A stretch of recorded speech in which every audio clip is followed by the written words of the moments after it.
Hello ladies! Très contente de vous avoir avec moi aujourd'hui. Dans le mini-cours, je vais t'amener à développer ta connaissance de toi, la vision de ta vie professionnelle et familiale. Je vais aller straight forward. Les femmes, spécifiquement les mamans, on est bombardées d'un bord et de l'autre. On est super sollicitées. Puis je veux pas tomber dans la négativité, ça ne me ressemble pas du tout. Je trouve toujours un bon côté, le côté positif, peu importe la situation, puis il y en a toujours un. Mais je veux quand même te dire que si on ne porte pas attention, on peut finir par mener une vie qui répond uniquement aux attentes ou aux besoins des autres. Notre société est basée sur le fait que la maman, c'est elle qui s'occupe de penser à tout le monde et c'est elle qui répond aussi aux attentes de tout le monde. La société dit que la maman, elle doit s'occuper de tout, elle doit s'occuper de la maison. Et si bien que s'il y a de la visite chez toi, peu importe c'est quoi ton organisation familiale à propos des tâches ménagères, admettons que ce matin-là, ça a été rock'n'roll, puis finalement, la maison n'est pas impeccable. Là, il y a de la visite qui vient à la maison. C'est quoi la première pensée qu'ils vont se dire? Ils vont certainement pas se dire, oh, le chum, il n'a pas fait ses tâches ménagères ce matin. Ça, c'est juste pour te démontrer que de façon générale, la façon que la société, que notre culture, elle est construite, tout ça repose sur les épaules de la maman. Donc, la maman doit veiller au bien-être de ses enfants, au bien-être de la famille, mais après, on peut reprocher à la mère de soit gâter trop ses enfants ou de ne pas assez prendre soin d'elle, ce qui, selon moi, ajoute de la pression sur nos épaules en tant que maman. Les mamans doivent être partout, mais tant que la société ne changera pas, tant que la culture autour des attentes vis-à-vis des femmes ne changera pas, on va toujours se retrouver dans la même situation. Sauf si nous, les femmes, on décide de se dégager de ces attentes-là et de trouver notre propre voie. Et la première étape pour ça, c'est de se connaître. Bref, j'ai étudié en sociologie, je suis avocate, la société, l'organisation de la société, puis comment ça peut influencer notre quotidien, ça m'intéresse beaucoup, puis ça va transparaître dans mes enseignements. Je pense que les défis qu'on côtoie au jour le jour, c'est plus grand que nous. Puis quand je le vois de cette façon-là, ça fait redescendre un peu la pression sur mes épaules, puis j'espère pouvoir faire la même chose pour toi aujourd'hui. C'est pas de ta faute, maman, si t'es débordée ou si t'es fatiguée. Je pense qu'on échoue comme société à faire une place aux femmes pour qu'elles rayonnent dans leur vie professionnelle et familiale, pour que les mamans aient envie de suivre leurs aspirations tout en prenant bien soin de leur famille. On dirait dans la société présentement que c'est soit l'un ou l'autre, puis moi, je veux que tu aies les deux. Bon, je m'arrête ici, mais mon but, c'est de te donner des premières pistes de réflexion afin que tu puisses mieux te connaître. Et le but ultime, c'est que tu puisses être en mesure de mieux mettre tes limites et de mettre des limites plus claires. Donc, dans ce mini-cours, je vais t'expliquer comment mieux se connaître. C'est en fait une façon d'être plus productive. Tu vas établir ta vision dans 2, 5 et 10 ans. On va aussi déterminer c'est quoi tes valeurs personnelles, tes valeurs familiales et ta bucket list. Donc, on commence. Je veux prendre le temps, premièrement, de t'expliquer pourquoi se questionner sur toi, c'est en fait une façon d'être productive. Donc, je suis coach exécutive. Ce qui m'intéresse, moi, à la base, c'est la productivité. Mais j'aime aussi beaucoup travailler avec les mamans et je fais le pont entre le quotidien des mamans et comment est-ce qu'elles peuvent être plus productives ou plus efficaces au quotidien. Donc, si tu ne te connais pas, tu vas avoir du mal à prendre des décisions ou les décisions que tu vas prendre, mais ça ne sera peut-être pas toujours des super bonnes décisions. Puis ça ne t'amène pas vers ta vie de rêve. Ça peut aussi te faire perdre du temps. Tu peux travailler fort pendant des années pour te rendre compte que finalement, tu ne travailles pas sur les bonnes choses. C'est vraiment ça que je veux t'éviter. Donc, dans la vie, c'est bien beau être productif, mais il faut être productif sur des tâches qui sont importantes. Tu peux remplir ton agenda de tâches, puis ça, j'ai plusieurs clientes qui sont dans cette situation-là. Leur agenda est rempli de tâches, mais ces tâches-là ne sont pas en ligne directe avec ce qu'elles veulent accomplir dans la vie. Puis, je fais un point avec ce que je disais précédemment. Quand tu réponds toujours aux demandes, aux exigences des autres, tu remplis ton agenda de tâches, mais ce n'est pas seulement des choses qui sont importantes pour toi puis qui move the needle, qu'on dit en anglais, qui sont vraiment importantes pour la réalisation de tes objectifs, de tes rêves à toi. Donc, mieux te connaître et connaître tes objectifs, ça va te permettre de prendre plus rapidement des meilleures décisions, Connaître ce qui est important pour toi, bien, ça t'évite aussi de te faire balloter par les événements, de répondre toujours aux demandes des autres, d'avoir des tentations ou des faux questionnements, parce que aussitôt que quelqu'un te propose quelque chose ou qu'il y a une nouvelle opportunité, tu sens que tu devrais peut-être dire oui, non. Bref, en te connaissant, ça va être beaucoup plus facile de prendre ces décisions-là puis ne pas te laisser balloter par les événements puis par les autres autour de toi.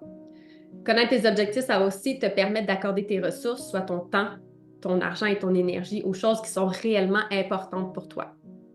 Donc, je ne sais pas si tu as déjà entendu ces deux citations-là. Premièrement, les gens peuvent passer toute leur vie à grimper l'échelle du succès pour découvrir, une fois qu'ils ont atteint le sommet, que l'échelle est appuyée contre le mauvais mur. Donc, tu peux passer ta vie à grimper une échelle que toi, tu pensais que c'était l'échelle du succès, mais une fois que tu es rendu en haut, tu t'aperçois que l'échelle était à côté au mauvais mur, que c'était pas vraiment le succès que toi, tu voulais. Deuxième citation que j'avais envie de partager avec toi aujourd'hui. Si l'échelle n'est pas appuyée contre le bon mur, chaque pas que nous faisons nous amène plus rapidement au mauvais endroit. Donc, comment est-ce qu'on fait pour savoir si notre échelle est à côté au bon mur? Okay, c'est pas toujours évident. La vie est faite de rebondissements, puis on peut pas toujours tout planifier. Mais une façon de savoir si notre échelle nous mène là où on veut aller, ben, c'est de se connaître. C'est ça qu'on va faire aujourd'hui. Donc, ce que je te propose, c'est de faire un exercice guidé d'une quinzaine, vingtaine de minutes. Je t'invite à prendre un papier puis un crayon. Puis avec la vidéo d'aujourd'hui, avec le mini-cours d'aujourd'hui, tu es censé avoir eu accès à un cahier d'exercice. Donc, tu peux soit prendre un papier et un crayon ou le cahier d'exercice pour répondre aux questions. Donc, il y a la petite musique qui joue en arrière. Je vais te poser des questions puis je vais t'amener à réfléchir à ta vision, à ce que tu veux accomplir dans la vie. Donc, on commence. On va juste commencer par prendre une grande respiration. J'ai parlé vite.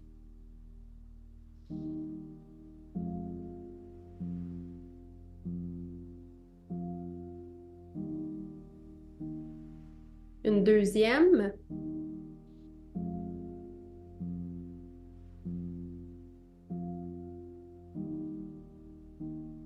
Pour se ramener calmement à soi. Tu peux garder les yeux fermés si tu veux.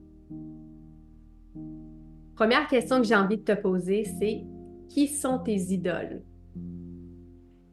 Quelle personne est-ce que tu admires et pourquoi?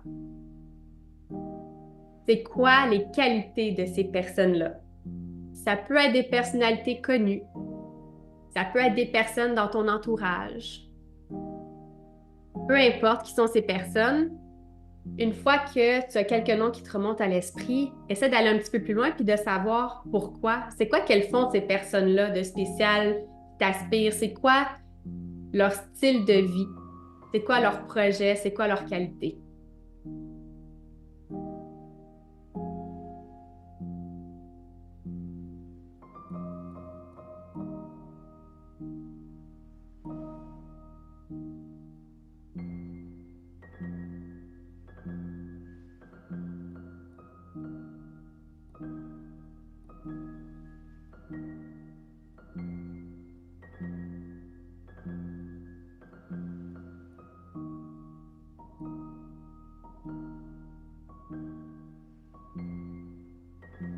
Qui sont tes idoles? Quelle personne est-ce que tu admires et pourquoi? Qu'est-ce qu'elles font de spécial, ces personnes-là? C'est quoi leur qualité? C'est quoi leur projet? C'est quoi leur vie? Est-ce qu'il y a un dénominateur commun entre ces personnes-là?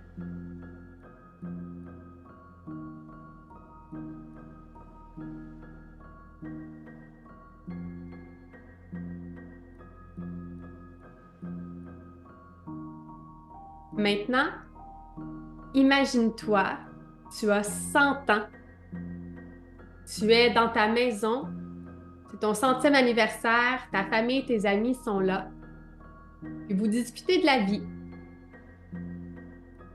Qu'est-ce que ces personnes-là disent à ton sujet?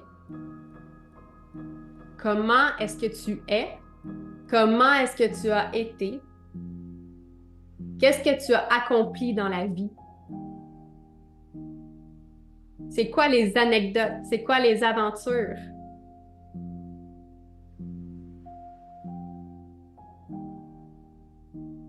Ça a été quoi tes réussites, tes apprentissages?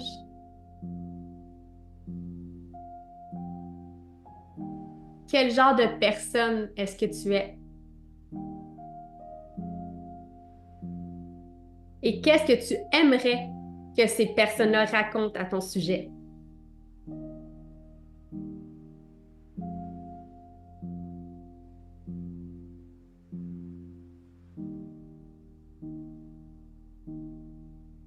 Pendant que tu es là, garde les yeux fermés ou ferme-les. Imagine-toi vraiment à 100 ans entouré de toutes ces personnes-là. Prends juste quelques secondes pour voir la sensation dans ton corps en pensant à cette journée. Juste pour te gâter comme ça fait du bien, je trouve,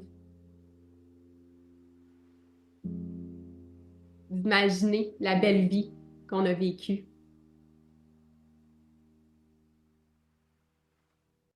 Maintenant, je vais t'emmener à penser aux valeurs qui sont importantes pour toi. Donc, tu as pensé à tes idoles, tu as peut-être réussi à trouver quelques points communs entre ces personnes-là. Est-ce que des valeurs qu'elles ont, qu'elles partagent, qui sont importantes pour toi? Quand les gens ont parlé de ton sujet, est-ce qu'ils ont parlé de certaines valeurs?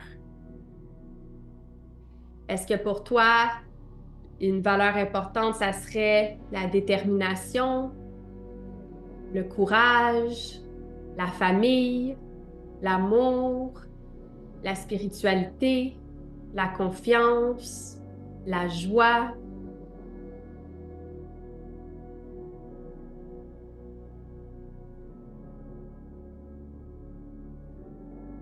Quand tu es prête, je t'invite à prendre le cahier d'exercice ou ta feuille de papier, puis de venir noter certaines valeurs qui sont importantes pour toi.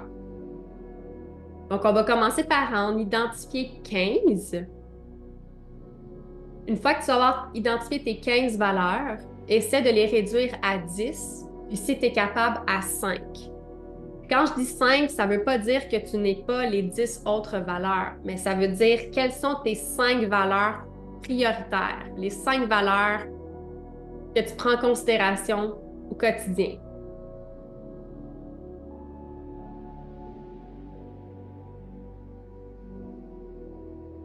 Je vais te laisser 2 minutes pour établir tes 15 valeurs.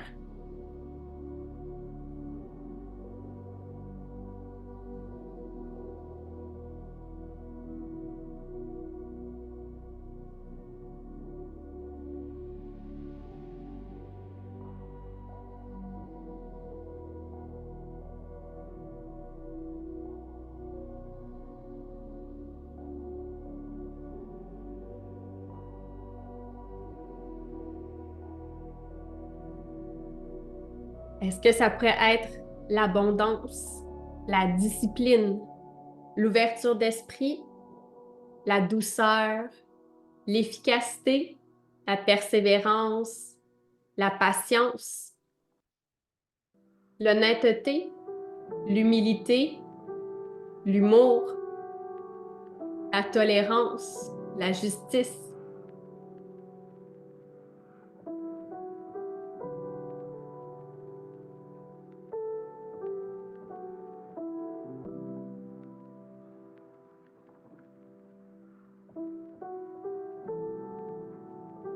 la cohérence, la collaboration, la compassion, la gentillesse, la foi, la fidélité, le plaisir. C'est quoi, toi? Tes 15, tes 10 ou tes 5 valeurs?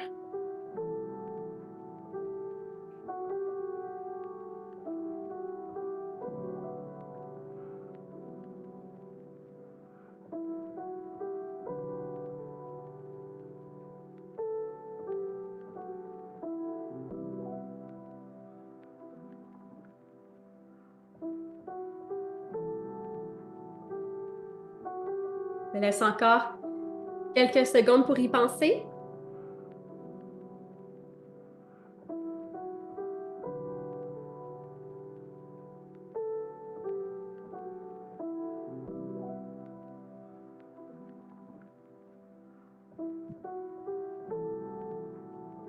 Ce que je t'invite aussi à faire à la fin de cette vidéo, c'est de réfléchir aux valeurs de ta famille. Les valeurs qu'on vient d'identifier présentement, c'est tes valeurs personnelles à toi, mais tu peux aussi avoir des valeurs familiales. Puis c'est un exercice qui est intéressant à faire aussi avec ton chum ou avec tes enfants s'ils sont en âge de comprendre. Et tu peux déterminer en couple ou en famille c'est quoi vos valeurs familiales. Parce qu'en tant qu'individu, vous pouvez avoir des valeurs différentes. C'est correct. Mais on peut essayer d'avoir des valeurs familiales, des choses qui sont essentielles pour les deux à transmettre à ses enfants. Donc, je ne vais pas faire l'exercice avec toi présentement, mais je te propose de le faire à la fin de la vidéo, d'identifier, c'est quoi les valeurs de ta famille. Donc, félicitations! Tu as maintenant sous la main une liste de tes 15, 10 ou de tes 5 valeurs principales. Si tu n'as pas eu le temps d'arriver à 5, c'est normal. Je ne t'ai pas laissé beaucoup de temps pour le faire, mais je t'invite, peut-être au courant des prochains jours, à voir, à être conscient de ton quotidien puis de te dire « Ah, tu sais, finalement, telle valeur, je pense qu'elle est prédominante, plus importante qu'une autre. » Puis peut-être que d'ici quelques jours, tu vas réussir à identifier vraiment c'est quoi tes 5 valeurs prédominantes. Donc, le deuxième exercice que je vais te demander de faire, c'est de déterminer c'est quoi tes désirs, tes rêves, et c'est ce que j'appelle la bucket list. Donc, je vais te donner 8 minutes top chrono pour écrire c'est quoi tes rêves et je veux que pendant 8 minutes, ton crayon ne lâche pas la feuille. Donc, je veux vraiment que tu écrives pendant 8 minutes tout ce qui te traverse l'esprit et je veux pas que tu sois raisonnable. En fait, je veux que tu sois déraisonnable. Je veux pas que pendant que tu as une idée ou pendant que tu écris, tu te dis « Ah, non, finalement, ou non, c'est trop compliqué. » Non, pose-toi pas de questions, juste aussitôt qu'il y a une idée qui traverse ta tête, écris-la sur la feuille de papier, puis on va venir trier ça après. Fait que pour t'aider, il y a j'ai divisé ça en 4 sphères, si on veut, des rêves que tu peux avoir. Donc, ça peut être des choses matérielles, donc les objets que tu veux acquérir. Ça peut être les expériences, des choses que tu as envie de faire. L'argent, combien d'argent tu as envie d'avoir et ce que tu veux donner aux autres. Donc, je te laisse 8 minutes pour écrire tes rêves, tes désirs par rapport à ces 4 sphères-là. Puis, je vais parfois popper pour te donner quelques indices, quelques idées. Donc, je commence 8 minutes.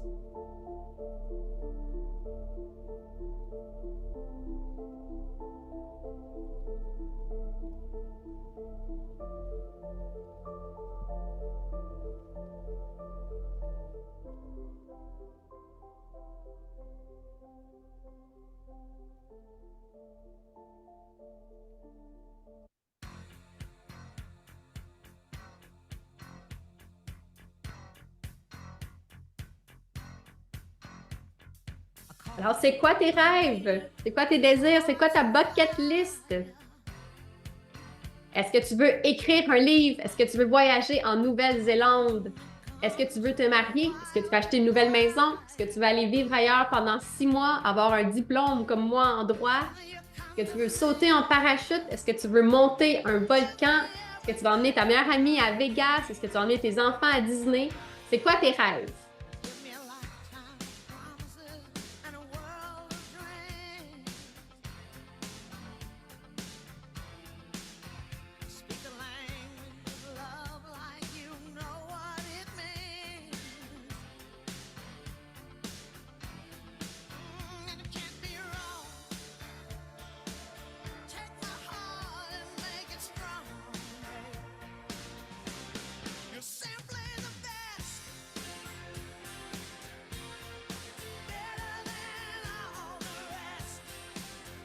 Je t'ai nommé des grosses affaires, mais ça peut aussi être des plus petits rêves.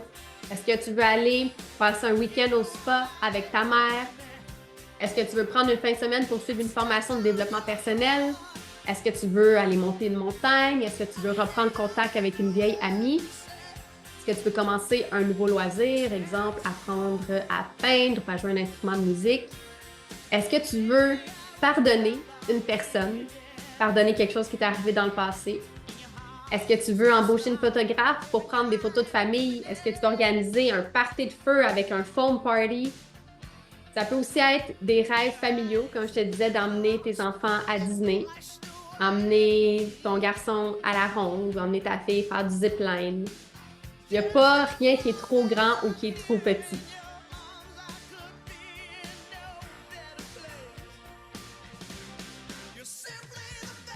Donc, oublie pas ton crayon, ne quitte pas ta feuille, continue à écrire tout ce qui te traverse l'esprit. C'est quoi tes rêves? Qu'est-ce que tu veux accomplir dans ta vie?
Donc, 2 minutes. 2 minutes pour écrire encore tout ce qui te traverse l'esprit, tout ce que tu veux réaliser dans ta vie. C'est quoi tes rêves?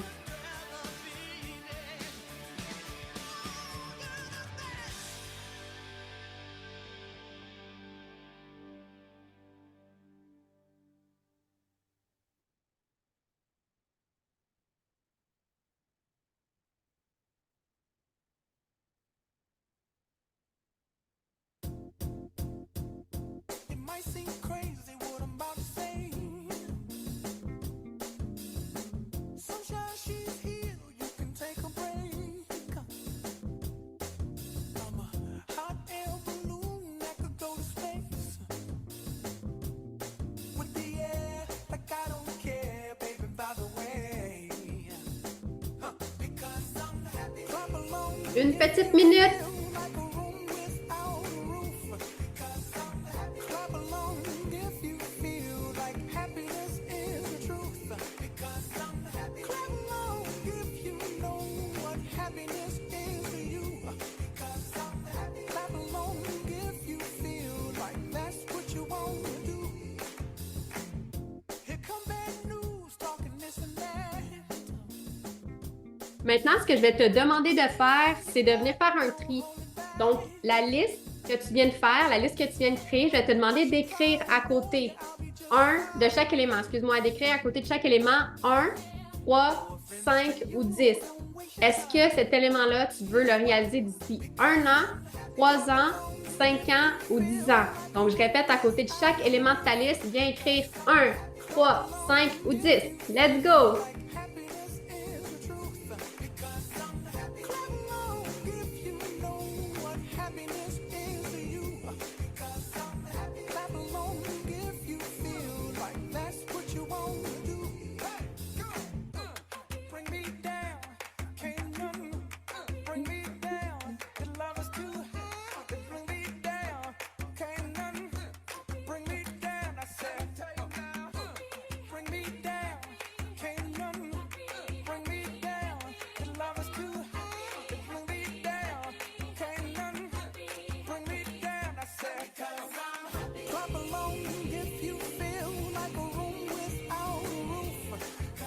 Encore quelques secondes.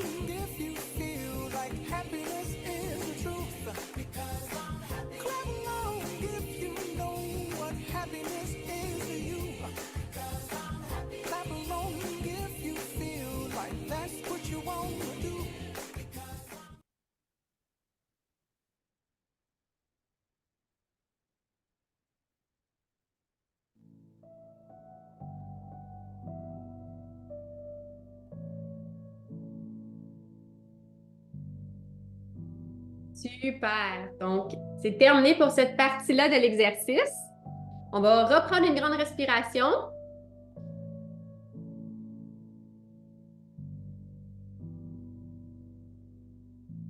Encore une fois.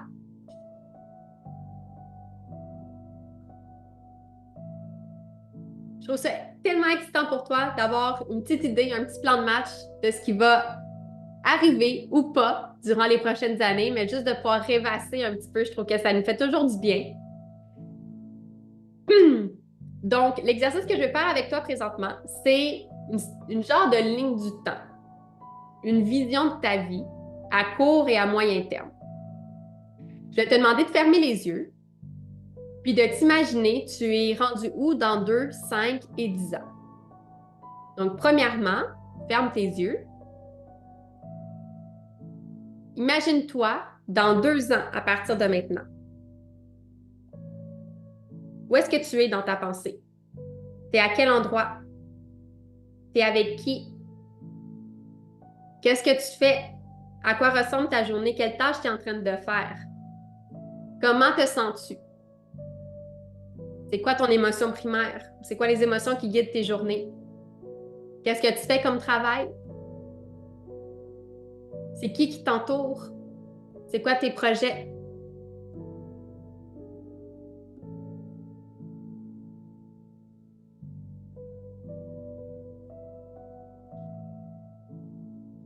Maintenant, dans 5 ans, t'es rendu où? Première pensée comme ça, où tu t'imagines dans 5 ans? T'es à quel endroit? T'es avec qui? Qu'est-ce que tu es en train de faire? Est-ce que tu as déménagé? Est-ce que tu as changé de travail? Est-ce que tu es en amour avec ton, ton, ton partenaire? Est-ce que vous êtes encore en amour? Combien est-ce que vous avez d'enfants? C'est quoi tes projets?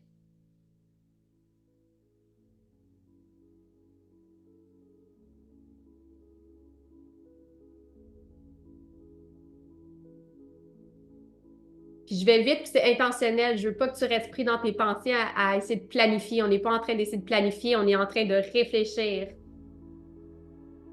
spontanément à ce qui t'interpelle. On n'est pas en train de planifier les détails, on est juste en train de brainstormer ensemble. Fait qu'on continue. Tu peux garder tes yeux fermés. Maintenant, prends une photo d'un moment dans 10 ans. Tu es en train de vivre une vie merveilleuse dans 10 ans à partir de maintenant. Tu es avec qui? Tu es où? Tu as vécu les 10 dernières années comme tu voulais les vivre. Tu es où? Tu es avec qui? Est-ce que tu es chez toi? Est-ce que tu es au travail? Qu'est-ce que tu es en train de faire exactement? Qui est-ce que tu vas rencontrer aujourd'hui? Avec qui tu vas parler? Ça ressemble à quoi une de tes journées dans 10 ans en ayant vécu une vie que tu voulais vivre? Je vais te laisser maintenant 1 minute pour écrire cette vision-là de toi dans 10 ans dans ton cahier d'exercice. Donc, en 2-3 phrases, à quoi ça ressemble? Si on prend une photo de toi à un moment dans 10 ans, à quoi va ressembler cette photo-là? Et je te laisse une petite minute.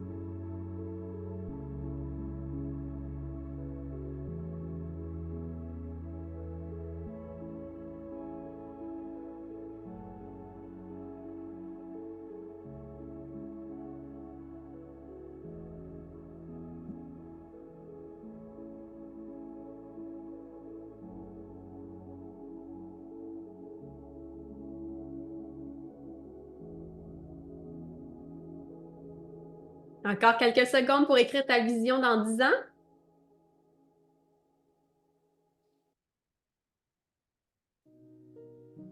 Et fini! Félicitations! Et on a fait du chemin en peu de temps. Tout ce qu'on a fait aujourd'hui, c'est selon moi la base pour pouvoir construire une stratégie d'organisation par la suite. Comme je viens de te dire, là, on est vraiment en train de brainstormer, on n'est pas en train de planifier précisément, mais c'est super important de prendre ce temps-là, d'établir ta vision, de voir qu'est-ce que tu vas accomplir dans ta vie, parce qu'après ça, si tu n'as pas fait cet exercice-là, puis tu commences à planifier des choses, ça fait pas de sens, tu te connais pas assez bien, tu peux planifier sans avoir connaissance de cause, puis ça, ben, ça t'avance pas. On a brassé beaucoup d'idées, mais attention, je veux pas que tu te stresses avec ça. Le but, c'est pas de tout réussir réellement dans 1 an, dans 3 ans, dans 5 ans, dans 10 ans. Il y a certaines choses qui vont prendre moins de temps, plus de temps, C'est tout à fait normal, donc stresse-toi pas à tout réaliser prochainement ou de réaliser comme tu l'as dit aujourd'hui, comme tu l'as écrit aujourd'hui, comme je viens de te dire, c'était pas une séance de planification stratégique. On est en train de brainstormer qu'est-ce qui est important pour toi. Je veux juste que tu aies une idée de ce qui est important pour toi, de c'est quoi tes valeurs, c'est quoi les choses que tu aimerais faire dans ta vie. Assure-toi aussi que une fois que tu vas être rendu à fixer tes objectifs, mais que ça va être en concordance avec tes valeurs. Parce que parfois, on pense qu'on a certains objectifs. Par exemple, l'exemple classique que j'aime donner, c'est ton ami célibataire qui voyage à travers le monde, puis tu peux l'envier parfois quand tu regardes ses réseaux sociaux. Mais quand tu prends le temps de réfléchir à c'est quoi qui est important pour toi, ben, tu le sais que pour toi, ta valeur numéro un, c'est la famille. Puis non seulement ta famille, tes enfants, ton chum, mais aussi tes parents, les grands-parents, les oncles, les tantes. Bref, pour toi, cette cellule familiale-là est importante. Puis malheureusement, tu ne peux pas tout le temps emmener tout le monde en voyage au bout du monde. Fait que parfois, on peut se laisser influencer par ce qu'on voit ou par ce qui est demandé de nous. Mais c'est pas parce que tu vois quelque chose passer sur les réseaux sociaux qui t'interpelle que ça veut dire que c'est vraiment ça que tu veux faire réellement. Ça peut te tenter pendant quelques minutes, mais quand tu te ramènes à l'essentiel, tu te dis c'est vraiment cool. Je trouve ça vraiment le fun pour elle, mais pour moi, c'est quelque chose qui me correspond tout simplement pas. Je veux dire aussi qu'on surestime ce qu'on peut faire en 1 an, mais on sous-estime ce qu'on peut faire en 10 ans. Donc, c'est important d'avoir une vision sur le long terme. On s'aperçoit que quand on regarde sur le long terme, on a 10 ans, 20 ans, 30 ans pour réaliser certaines choses. On a encore du temps devant nous pour les faire, ces choses-là. Donc, à partir de cet état de connaissance-là, c'est tellement plus facile de te fixer des objectifs puis de mieux gérer ton temps. Alors, en terminant, je veux, premièrement, te dire merci d'avoir été avec moi aujourd'hui. Puis deuxièmement, je veux te demander, mais c'est quoi le rêve, maintenant à la lumière de tout ce qu'on a vu aujourd'hui, c'est quoi le rêve que tu veux réaliser dans la prochaine année? Donc, ça me fait plaisir d'être avec toi aujourd'hui. À bientôt. Bye bye.